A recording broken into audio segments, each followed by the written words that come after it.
ang malusog na relasyon at ang kanyang kahulugan. Ang malusog na relasyon ay isang ugnayan na nagbibigay ng kapayapaan, seguridad at suporta. Ito ay nakabatay sa pagtitiwala, paggalang sa isa't isa at bukas na komunikasyon kung saan malayang nilalabas ang nararamdaman ng walang takot husgahan. Ang isang relasyon ay maituturing na malusog kung mayroon siyang bukas na komunikasyon na kapag-usap kayo ng mahinahon, lalo na kapag may hindi pagkakaunawaan nang hindi nauuwi sa pag-aaway.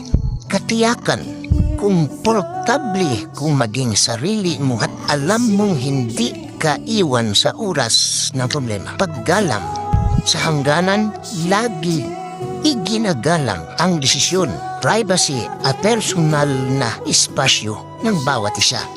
Suporta at pagtutulungan, hinihikayat ninyo ang isa't isa na abutin ang mga pangarap. Tutulungan kayo sa mga hamon sa buhay. Pagpapatawad,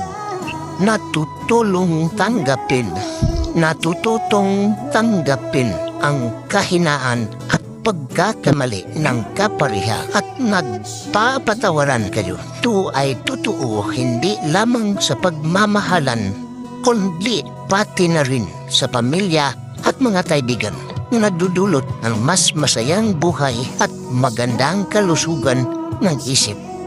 Like, follow and share, Yako.